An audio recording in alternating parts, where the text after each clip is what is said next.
নমস্কাৰ দৰ্শকসকল আহিছো অন্য এটা বিষয়ৰ মাজলৈ ৰাজনীতিয়ে হেনো কাকো চিনি নাপায় ৰাজনীতি কৰা মানুহে ক্ষমতাৰ কাৰণে নিজৰ পিতৃ মাতৃক হেনো বিক্ৰী কৰি দিব পাৰে আজিৰ বন্ধু কাইলৈ শত্ৰু হয় কাইলৈৰ শত্ৰু আজি বন্ধু হয় আপোনালোকে দেখিছেই অখিল গগৈ আৰু ভূপেন বৰাৰ মাজত কেনে ধৰণে দবৰা দবৰি চলি আছে সামাজিক মাধ্যমত তিলটুকে তালটু কৰি জনসাধাৰণক বুৰ্বক বনাই জনসাধাৰণৰ ভোট আদায় কৰাৰ স্বাৰ্থত তেওঁলোকে যি কোনো কাম কৰিব পাৰে হেয়তীয়াভাৱে ৰাজ্যত ব্যাপক চৰ্চা চলি আছে হিমন্ত বিশ্ব শৰ্মাৰ এটা বক্তব্যক লৈ ভূপেন বৰাই 24 ঘণ্টা সময় ধৰি দিছে মহিলাসকলক অপমান কৰা বুলি মহিলাসকলক অশালীন মন্তব্য কৰা বুলি ভূপেন বৰাই কি বক্তব্য ৰাখিছে প্ৰথমতে শুনি লওঁ আহক তাৰ পিছত হিমন্ত বিশ্ব শৰ্মাৰ প্ৰতিক্ৰিয়া দেখুৱাম আৰু প্ৰকৃততে মুখ্যমন্ত্ৰী গৰাকীয়ে কি কৈছিলে হেতু আমি শুনিবলৈ যত্ন কৰিম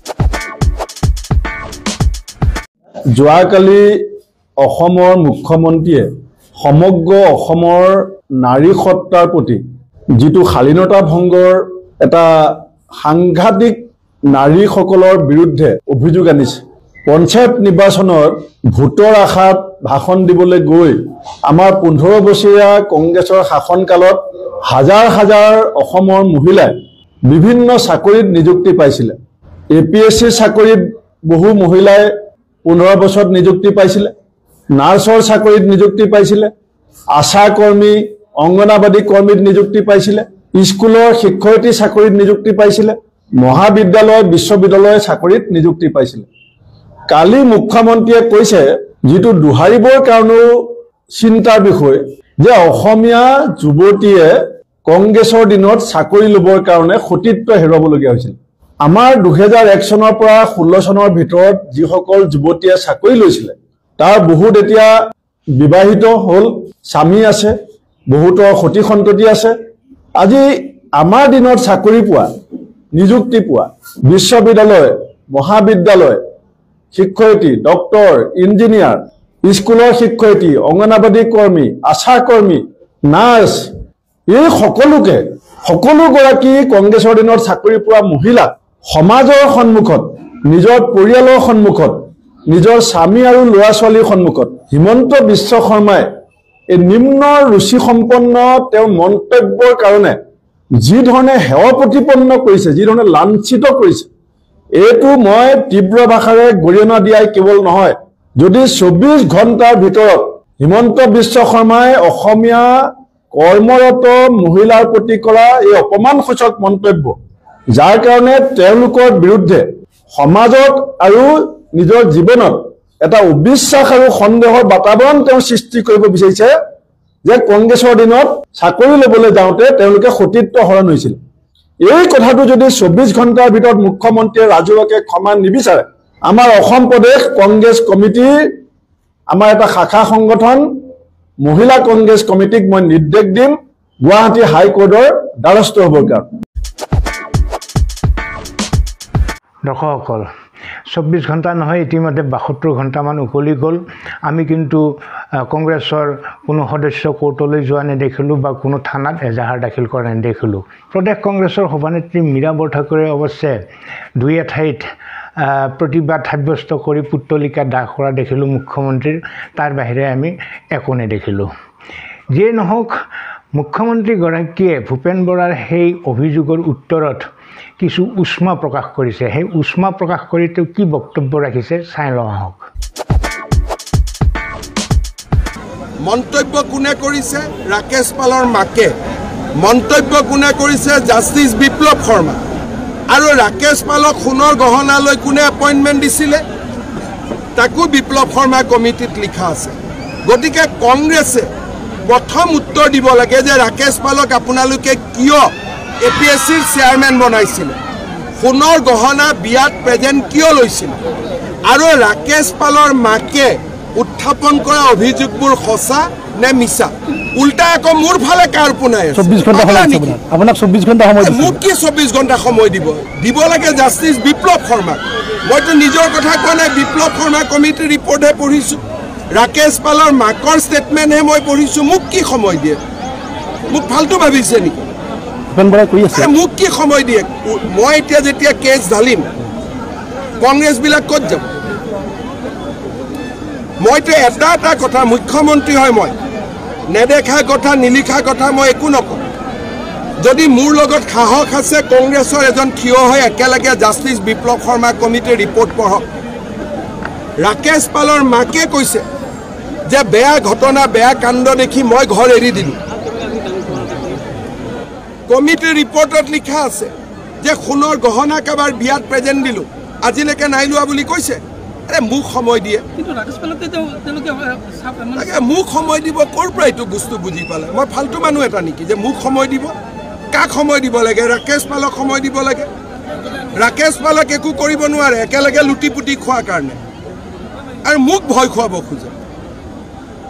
মই কংগ্ৰেছৰ ভয় নাখাওঁ মই মাৰ গাখীৰ খাই জন্ম হৈছোঁ দৰ্শকসকল যথেষ্ট উষ্মা প্ৰকাশ পাইছে মুখ্যমন্ত্ৰীগৰাকীৰ কথাত আচলতে কথাটো হয়ও বহুত নিষ্ঠাৰে কাম কৰি থকাৰ পিছত বা কোনো এটা সত্য কথা ক'বলৈ যোৱাৰ পিছত আচলটোক নধৰি যেতিয়া প্ৰকাশ কৰাটোক ধৰিব তেতিয়াতো খং উঠাটো স্বাভাৱিক আচলতে ৰাকেশ পালৰ প্ৰতি কোনোদিনে বিৰূপ মন্তব্য কৰা নাই কংগ্ৰেছ দলে আপোনালোকে নিশ্চয় লক্ষ্য কৰিছে ৰাকেশ পালৰ যি দুৰ্নীতি সেই দুৰ্নীতিৰ সৈতে কংগ্ৰেছ দল যিহেতু জড়িত হৈ পৰিছিলে বিপ্লৱ শৰ্মা আয়োগে নিশ্চিতভাৱে সেইবিলাক কথা তাত লিখিছে প্ৰতিবেদনত গতিকে তেওঁলোকৰ মাতিবলৈ একো নাই এতিয়া সেই কথাটোক উদ্ধৃতি হিচাপে মুখ্যমন্ত্ৰী ডাঙৰীয়াই বক্তব্য ৰখাত মুখ্যমন্ত্ৰীগৰাকীকে হেঁচা মাৰি ধৰিব খুজিছে অসমৰ সমগ্ৰ মহিলাসকলকে সাঙুৰি লৈ তেওঁ মহিলাসকলৰ সমৰ্থন আদায় কৰিবলৈ যত্নপৰ হৈছে প্ৰকৃততে মুখ্যমন্ত্ৰীগৰাকীয়ে বাৰু কি কৈছিলে আপোনালোকৰ নিশ্চয় জানিবলৈ মন গৈছে আহক আমি মুখ্যমন্ত্ৰীগৰাকীয়ে কিছুদিন আগত মঞ্চত কি কৈছিলে এখন মঞ্চত নহয় বহু মঞ্চত কৈছে মই এখন মঞ্চৰ কিছু সংলাপ আপোনালোকৰ বাবে লৈ আহিছোঁ আহক চাই লওঁ কেইদিনমান আগতে আমি বিধানসভাত এখন ৰিপৰ্ট পালোঁ জাষ্টিছ বিপ্লৱ শৰ্মা কমিটি ৰিপৰ্ট APSCত হোৱা দুৰ্নীতি টকা কিমান লৈছেতো লিখাই আছে 1 কোটি 1.5 কোটি সেইটো ডাঙৰ কথা নহয় ৰিপৰ্টত এটা ডাঙৰ কথা লিখা আছে যে চৰকাৰী চাকৰি পাবলৈ কংগ্ৰেছৰ দিনত আমাৰ ছোৱালীসকলে নাভাবা নিচিন্তা কামো কৰিবলগীয়া হৈছে তাতকৈ দুখৰ কথা কিবা থাকিব পাৰে নেকি